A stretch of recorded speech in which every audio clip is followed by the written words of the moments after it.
நம்ம 4 பேர் சொன்னா ஒட்டுக்க சாமி எப்படி கேட்கும்?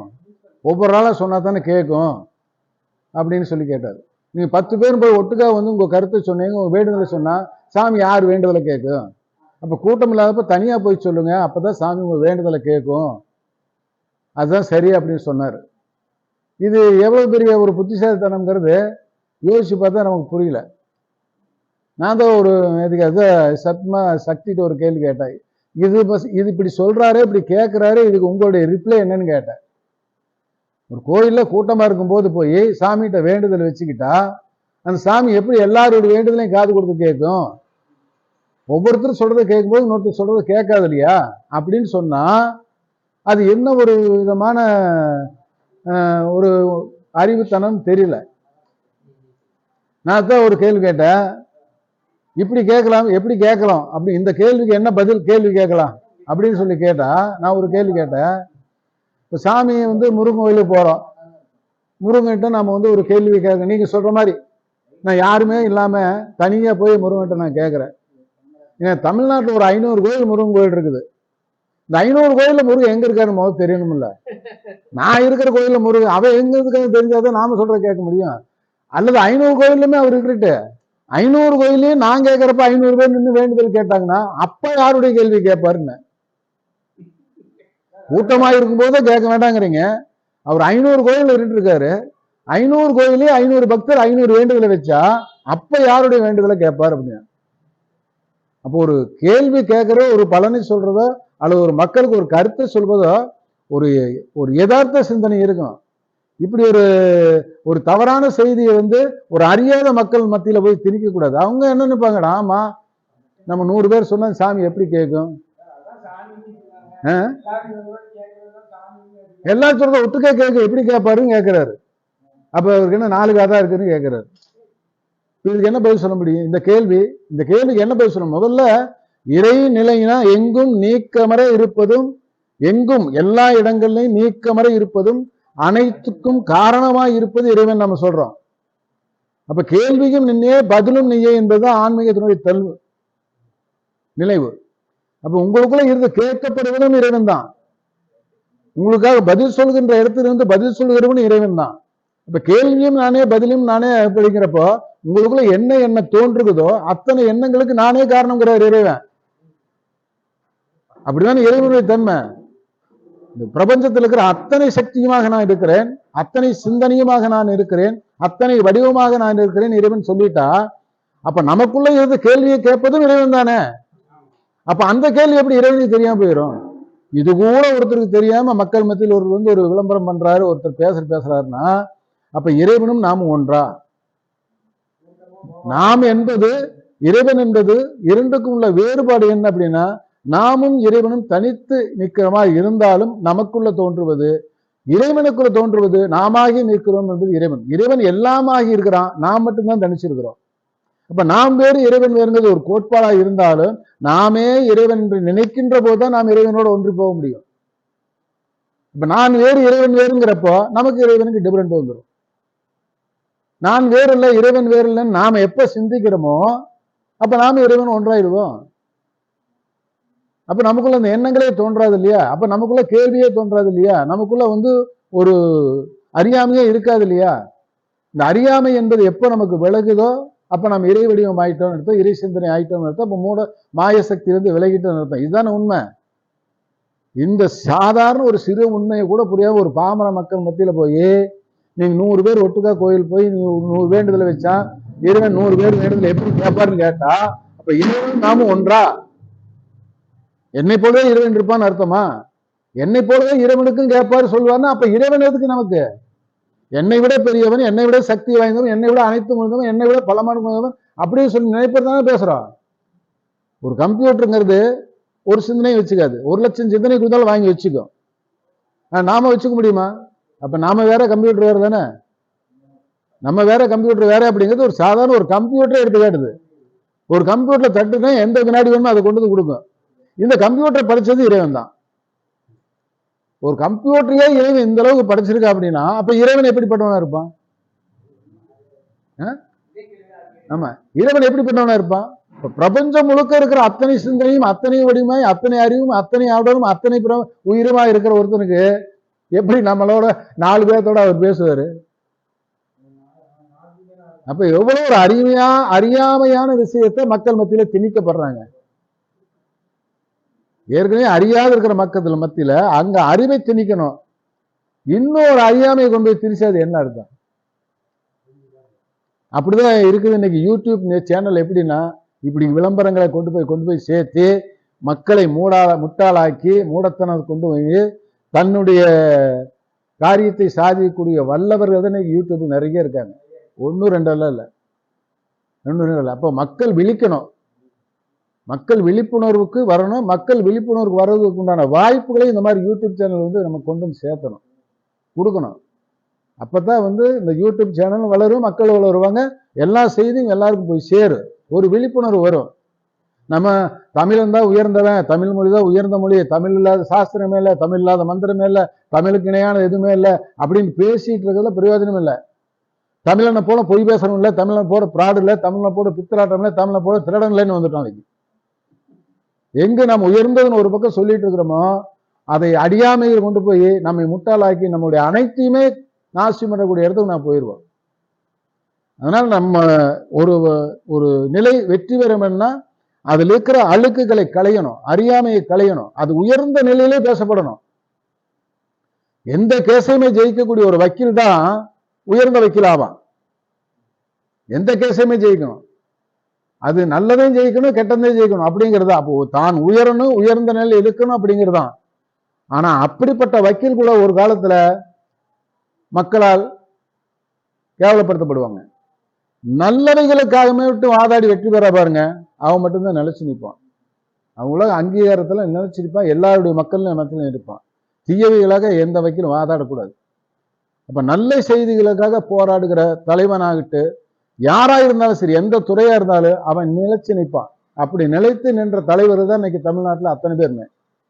இந்தியா முழுக்க எத்தனையோ தலைவர்களா தமிழ்நாட்டில் இருந்த தலைவர்களை போல ஒரு உயர்ந்த நிலை இந்த மற்ற மாநிலங்களில் கிடையாது. அது காரணம் என்ன? ஆத்மார்த்தமான சிந்தனை, ஆத்மார்த்தமான அறிவுபூர்வமான சிந்தனை. தமிழ்ல இவ்வளவு இலக்கியங்களும் இவ்வளவு இருக்கிறது காரணம் என்ன? உண்மைகளை மட்டுமே பொழிச்சாங்க மக்களுக்கு.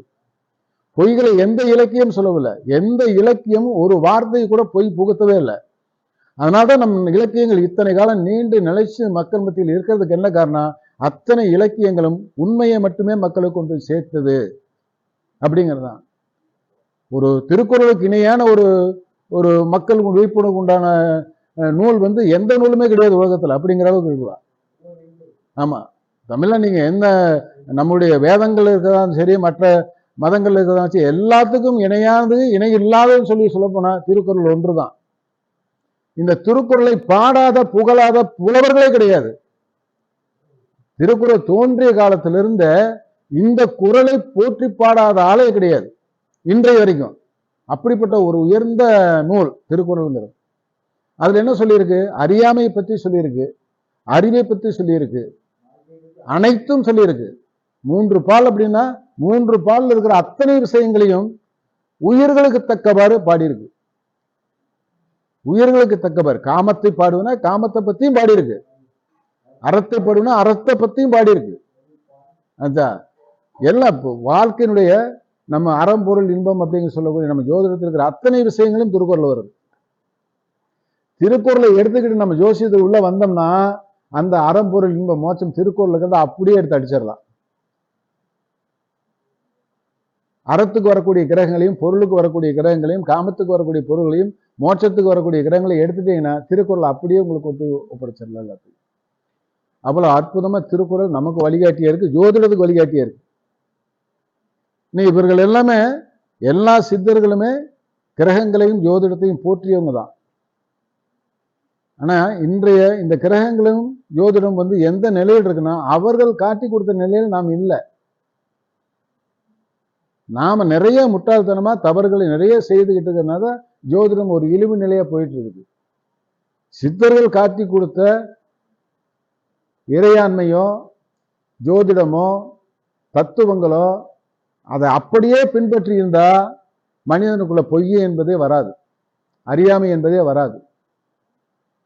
நம்ம அதையும் வச்சுக்கிட்டு நிறைய தவறுகளை பண்ணுவதனால்தான் இது ஒரு கட்டத்தில் பார்த்தோம்னா ஜோதிடம்னா பொய், ஜோதிடம்னா ஃப்ராடு அப்படிங்கிற கருத்தை கொண்டு வந்து வைக்கிறாங்க.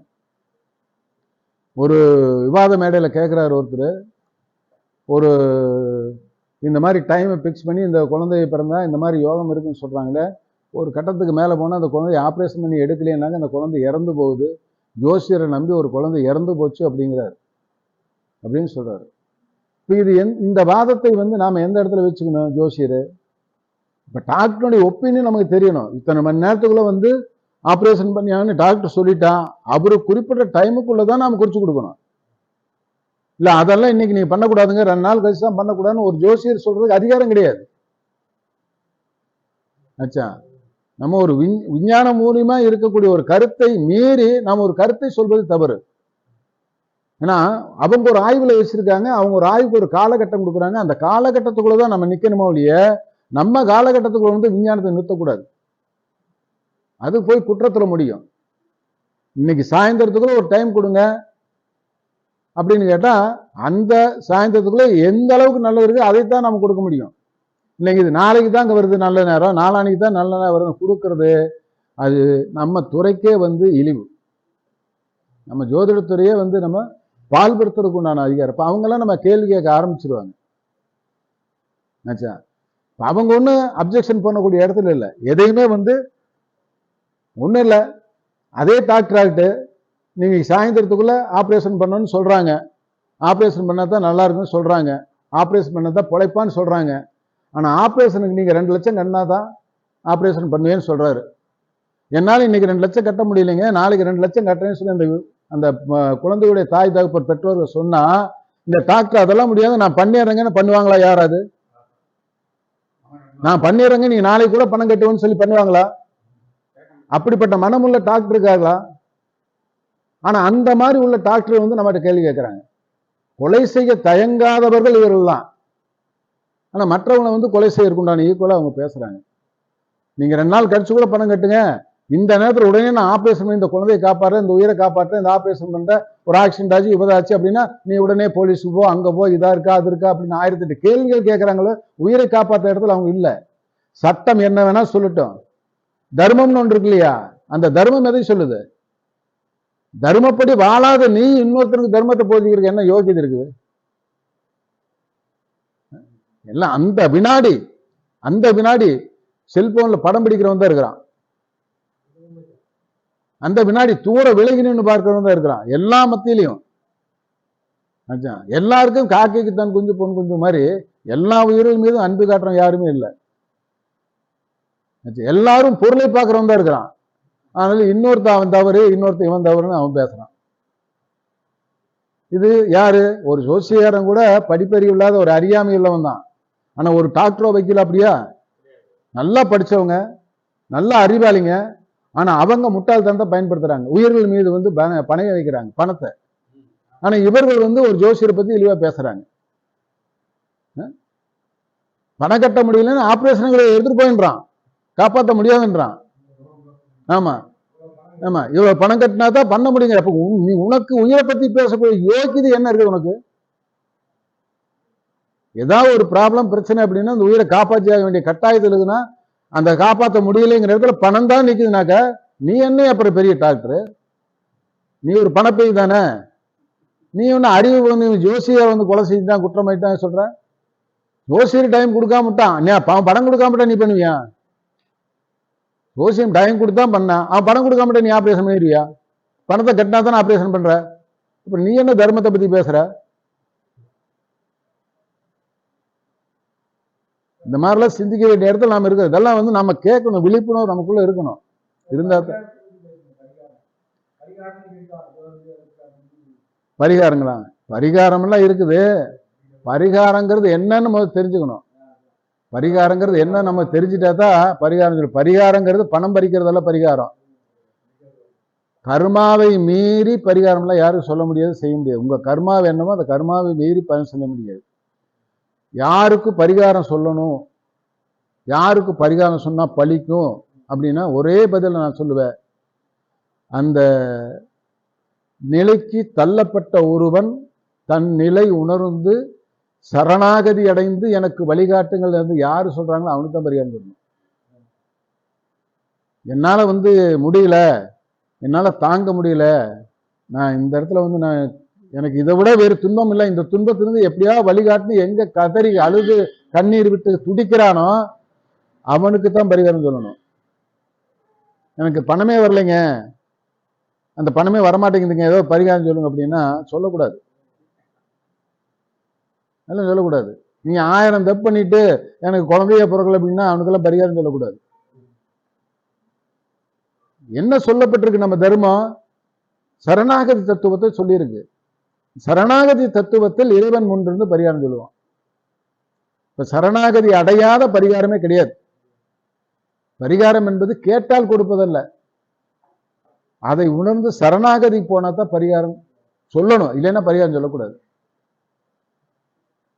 அப்ப அந்த ஸ்டேஜில் இருக்கிற கிரகங்களை நீ கவனிங்க, அந்த ஸ்டேஜில் இருக்கிற ஜாதகங்களை கவனிங்க, அந்த ஸ்டேஜில் இருக்கிற ஜாதகனுக்கு அந்த கிரகங்கள் வழிகாட்டுறதுனால வழியை நீங்க ஏற்படுத்தி சொல்லுங்க, உங்க முன்னாடி பரிகாரம் நிற்கும். பரிகாரங்கிறது அதுதான். அப்ப என்ன அப்படின்னா உன் கர்மாவை அந்த இடத்துல நீ அனுபவிச்சிட்டேன்னு அர்த்தம். அவன் கண்ணீர் விட்டு அழுகும் போதே அந்த கர்மா கரையுதுன்னு அர்த்தம். கர்மா எப்போ கரையுது? அந்த இடத்துல கரையுது. தன் மகன் உயிருக்கு துடிச்சிட்டு இருக்கிறான் ஆஸ்பத்திரியில, இன்னும் 1 மணி நேரம் 2 மணி நேரத்துல உயிர் போயிட்டு சொல்லி டாக்டர் சொல்லிட்டு இருக்கிறான், அல்ல இன்னும் 6 மாசம் தான் தாங்குவான்னு சொல்லி டாக்டர் சொல்லிட்டான்னு சொல்லிட்டு ஒரு தாய் தகப்பன் கதறாங்க இல்லையா, கண்ணீர் விட்டு கதறாங்க இல்லையா, அந்த கதறுதல் தான் கர்மா கழியுதுன்னு அர்த்தம். அதுதான் எதுக்கால விட்டு அந்த பிள்ளையை நான் லவ் பண்றேன், அவளை கல்யாணம் பண்ணணும்னு ஆசைப்படுறேன், அவன் பக்கத்து வீட்டுல கார் வாங்கிட்டான் நானும் கார் வாங்கணும்னு ஆசைப்படுறேன், இதுக்கெல்லாம் பரிகாரம் சொல்லக்கூடாது. இதெல்லாம் மாயையினுடைய வலை, ஆசையினுடைய வலை. ஆசைக்காக போய் நின்று ஒருத்தன் உங்கள்கிட்ட கேட்கறேன்னா அவனுக்கு நீ இந்த மாதிரி பரிகாரம் பண்ணி காசு சம்பாதிக்கலாம், இந்த மாதிரி கோடீஸ்வரனால இந்த மாதிரி கார் வாங்கலாம், இந்த மாதிரி பொண்ணை கட்டலாம் அப்படின்னு சொன்னீங்கன்னா முடியாது.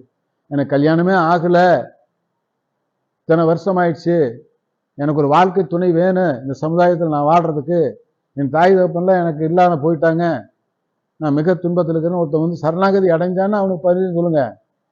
கல்யாணம் நடக்க உண்டான பரிகாரத்தை நம்ம சொல்லலாம். அவங்க என்ன சொல்றாங்க, கிரகங்களை கர்மாவை அனுபவித்தால் பலன் கிடைக்கும். அனுபவிக்கணும், துடிக்கணும். அனுபவிச்சு துடிச்சு முடிகின்ற தருவாயில ஏன்னா எல்லாருமே பரிகாரம் சொல்லியிருக்காங்க. புராணங்கள்ல கூட பரிகாரம் சொல்லப்பட்டிருக்கு. ஒரு தவறு செஞ்சா அதுக்கு ஒரு சாபங்கள் கிடைக்கும், அந்த சாபத்துக்கு விமோச்சனம் சொல்லியிருக்காங்க. இந்த சாப விமோச்சனம் தான் பரிகாரம். நீ இந்த மாதிரி இந்த உலகத்துல பிறந்த அல்லது இந்த உலகத்துல பிறந்து இல்லை இன்னாருக்கு குழந்தை பிறந்து இந்த மாதிரி துன்பத்தை அனுபவிச்சு முடிக்கின்ற போது நான் உன்னை கரை சேர்ப்பேன், உன்னுடைய பாவம் போகும்னு சொல்லியிருக்காங்க. பாவத்தை அனுபவிச்சா தான் கிடைக்கும், அனுபவிக்காம கரைக்க முடியாது. இப்ப கர்மாங்கிறது என்ன? அனுபவிக்கணும். எந்த கிரக திசை இருக்குது, எந்த பாவ திசை இருக்குதோ அந்த பாவ திசை நடக்கும்போது அந்த கர்மா வேலை செய்யும். உங்களுக்கு 5ஆம் பாவாதிபதி ஒருத்தர் கெட்டு போய் 5ஆம் பாவத்துல கெட்ட இடத்துல இருந்து ஒரு காரியத்தை செய்யறாருன்னா உங்களுடைய வாரிசுகளுக்கு துன்பத்தை கொடுக்கும். அப்பதான் அந்த கர்மா நடக்குதுன்னு அர்த்தம். உங்களுக்கு தொழில் சின்ன பின்னம் ஆகி போச்சு, தொழில் பிரச்சனை ஆகுதுன்னா 10 குடை நிலைப்பாடு தன்மாத்துல உங்களுடைய கர்மா பண்ண தரும். துன்பத்தெல்லாம் பண்ணிட்டு, தப்பெல்லாம் பண்ணிட்டு, ஏமாத்தெல்லாம் பண்ணிட்டு, எல்லாமே பண்ணிட்டு நஷ்டமாகி போச்சு, எல்லாமே போயிடுச்சு, எனக்கு ஒரு பரிகாரம் சொல்லுங்க நான் தப்பிக்கணும் அப்படின்னா அது நடக்காது. அது செஞ்சதுக்கு உண்டான தண்டனை அனுபவிச்சானே தரணும், அது வேற ரெமடியே கிடையாது. அப்படிங்கிற பரிகாரம் என்பது என்ன அப்படின்னா சரணாகதியில பேசப்படுகின்ற விளக்கங்கள், சரணாகதியில கொடுக்கப்படுகின்ற வழிமுறைகள். சரணாகதி இல்லாம கொடுக்கவே கூடாது. இந்த பூஜை பண்ணா, இந்த மந்திரம் சொன்னா, இந்த யாகம் பண்ணா, இந்த மாதிரி ஒரு பண்ணா இது போயிடும் அப்படின்னா அது அவன் ஏமாத்துறான்னு அர்த்தம்.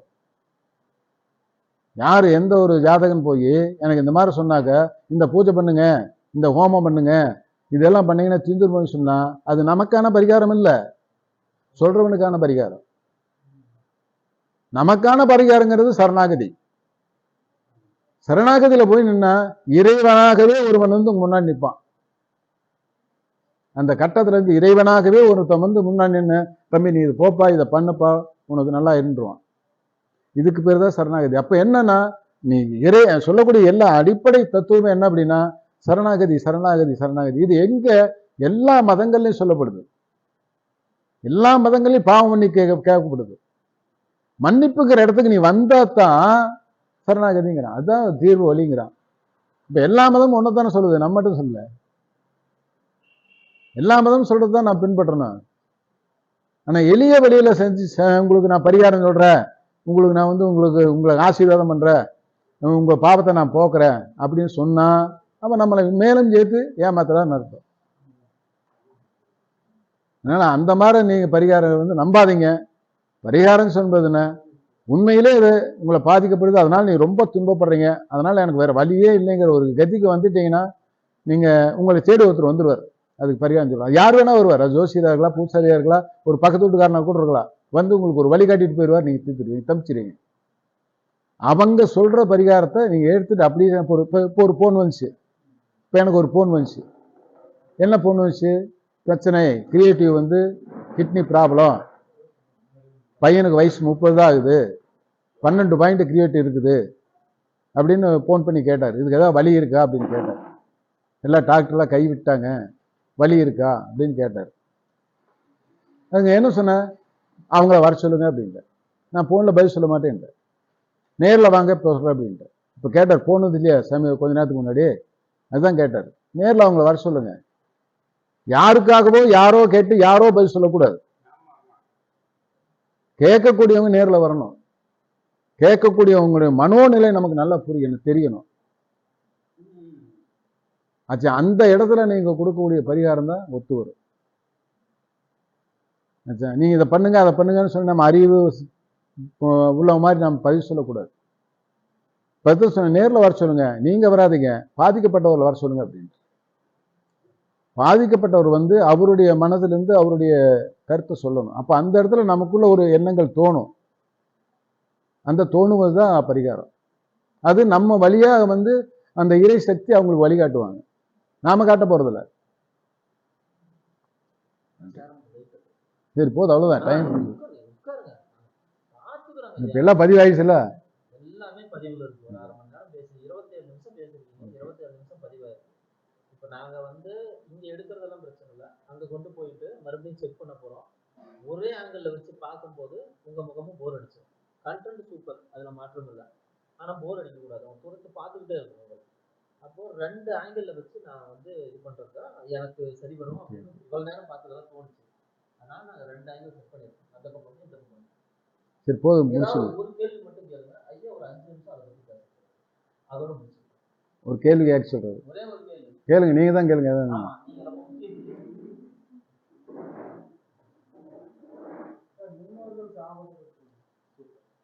முன்னோர்கள் சாபம். முன்னோர்கள் சாபம் என்பது உண்மை. சாபம் என்பது 2 வகைப்படும்.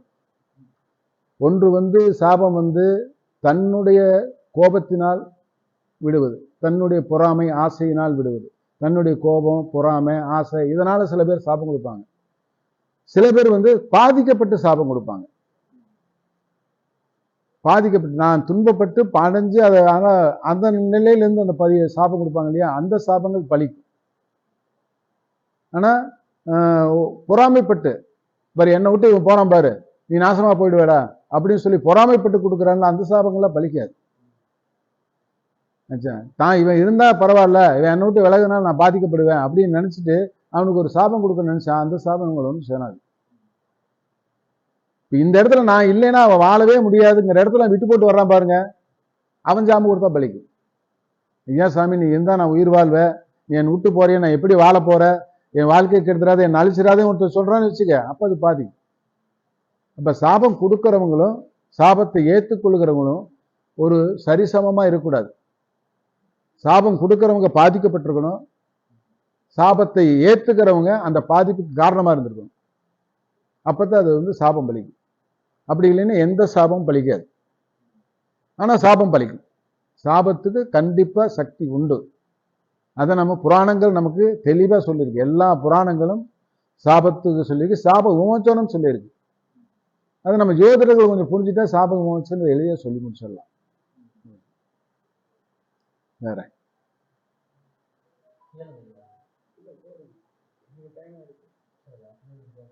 நீங்க ஏதாவது கேக்குறீங்களா?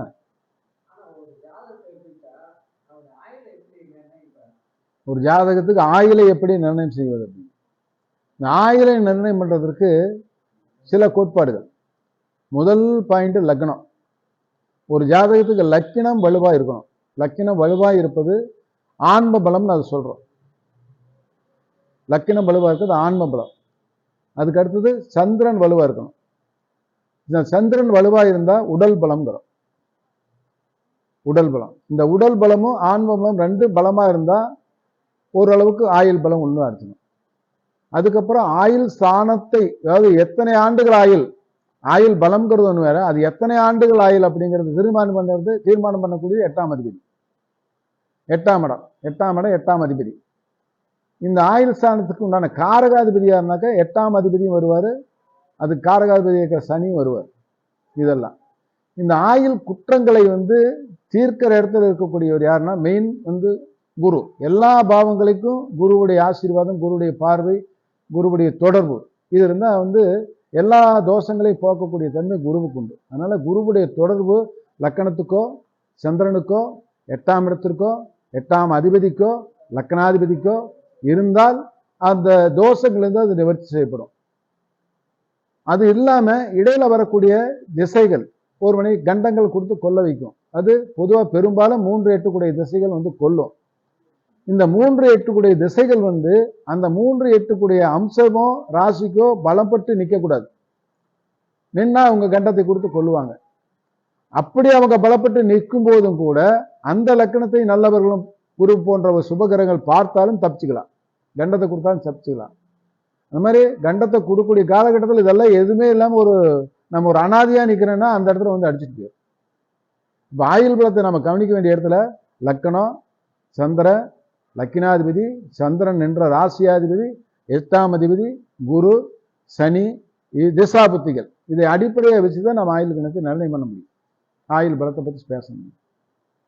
இவ்வளவு விஷயம் இருக்கு ஆயுளத்தை பத்தி பேசுறது. வேற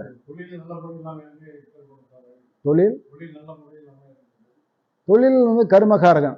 10ஆம் அதிபதி தான். 10ஆம் அதிபதி உங்களுக்கு கர்மா அதிபதி. கர்ம காரகன் என்பது சனி.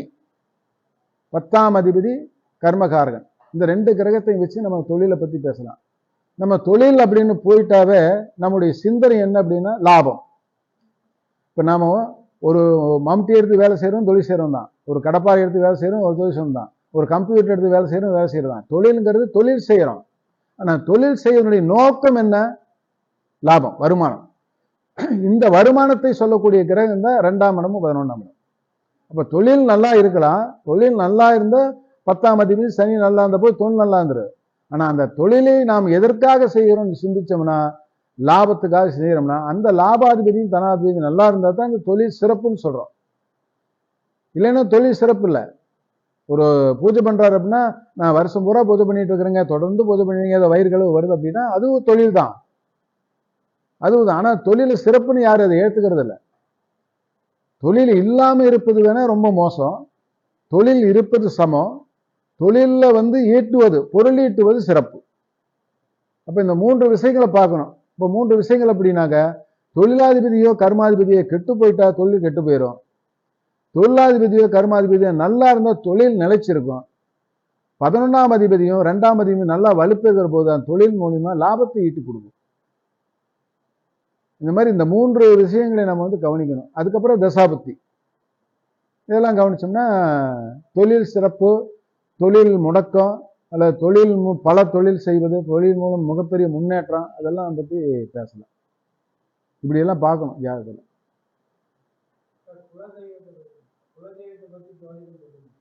இப்ப இன்றைய ட்ரெண்ட் என்ன அப்படின்னா, எல்லா ஜோசியர் மத்தியில் இருக்கிறது குலதெய்வம் தான். எல்லா ஜோசியர் மத்தியில் இருக்கிறது குலதெய்வம் தான் இன்னைக்கு பெரிய ட்ரெண்டா நிற்குது. முதல்ல குலதெய்வம்னா என்ன அப்படிங்கிறதுக்கு நம்ம ஒரு விளக்கம் காட்டணும் இல்லையா? அப்படின்னு புரிஞ்சா தானே இதுதானே குலதெய்வம் செய்ய முடியும். குல தெய்வம் அப்படிங்கிறது ஏன் சொன்னா, குலம் என்பது நம்முடைய வம்சாவளி.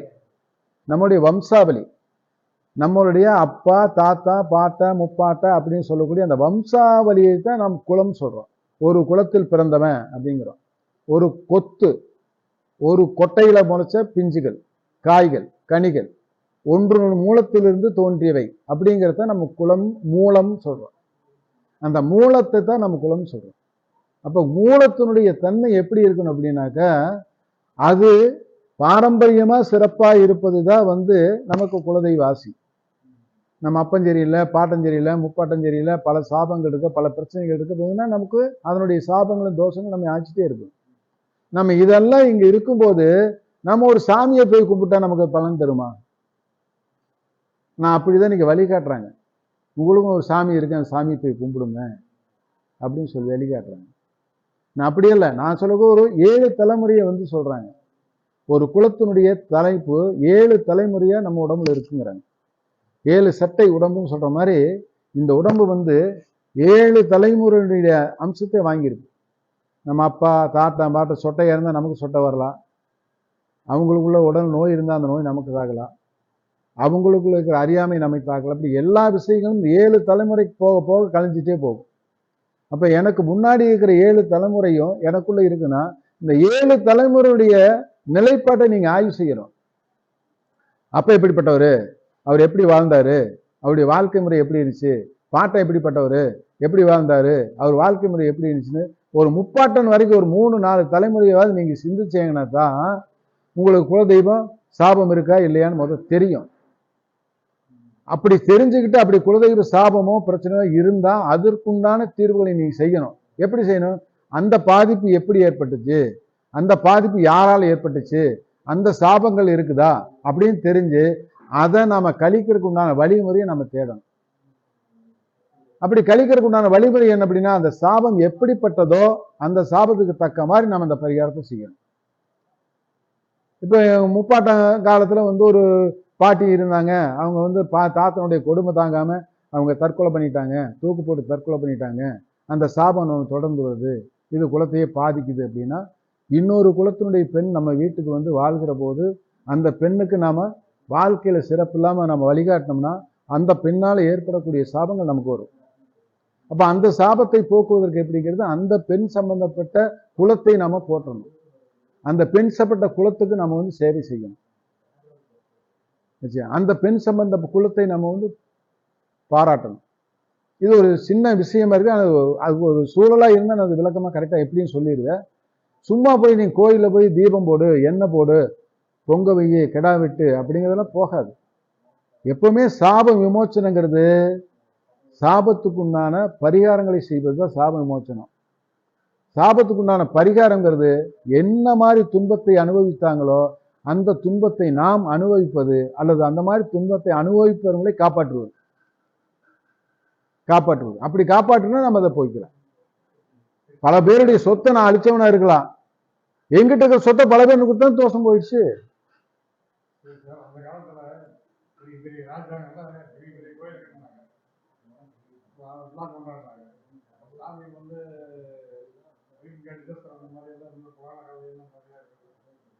சாமிங்கிறது பொதுவா உலகளாவிய சிந்தனை நாம வைப்போம். நம்ம ஒரு குறுகிய வட்டத்துக்குள்ள சிந்திக்கிற காட்டில் உலகளாவிய சிந்திப்போம்.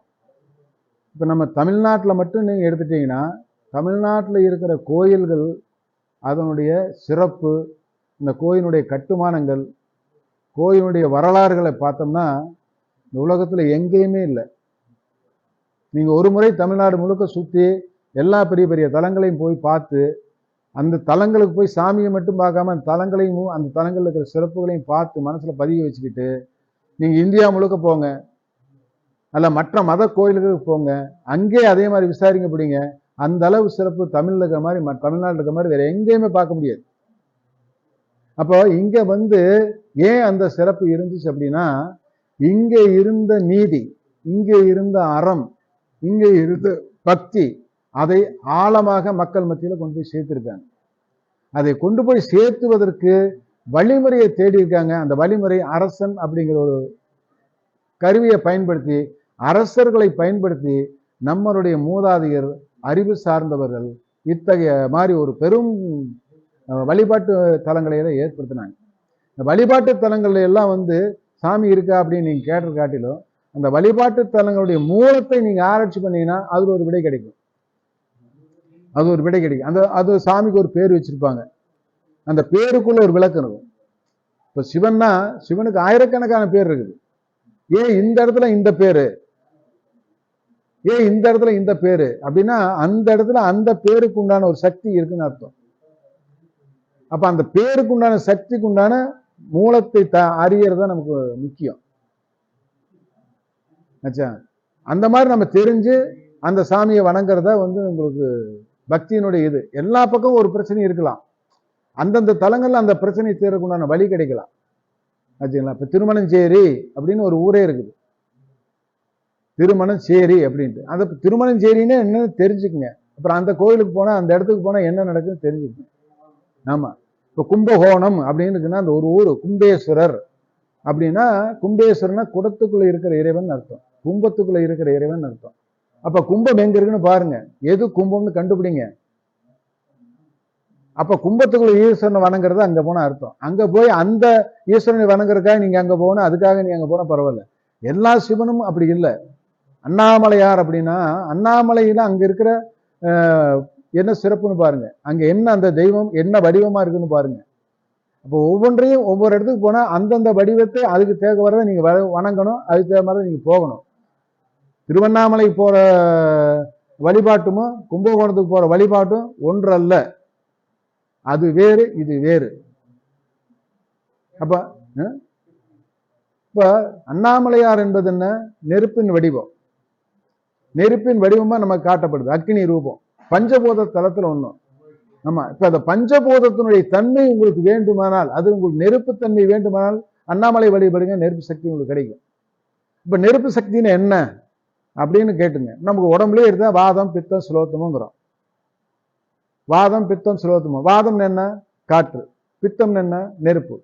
சுலோத்தம் என்ன? நீர்.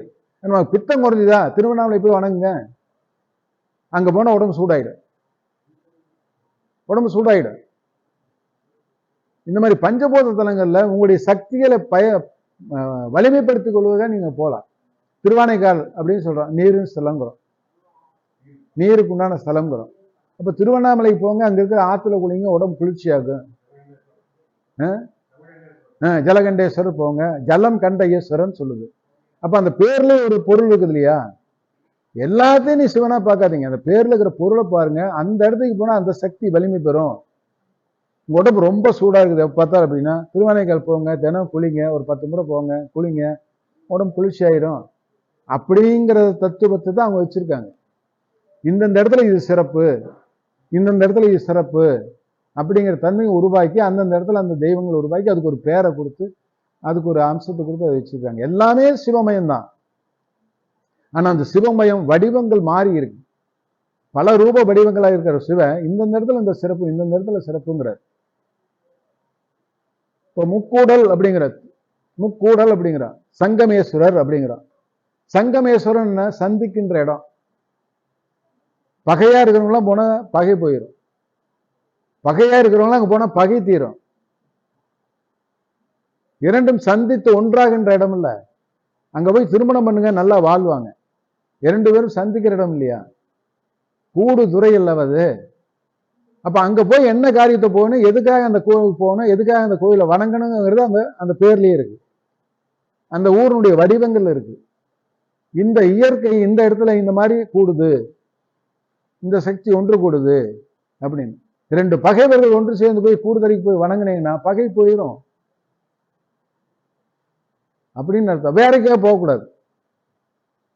அப்ப அந்தந்த ஸ்தலங்களுக்கு உண்டான புராண வரலாறுகளை தெரிஞ்சுக்கிட்டீங்கன்னா அந்தந்த ஸ்தலத்துக்கு போற சிறப்பு.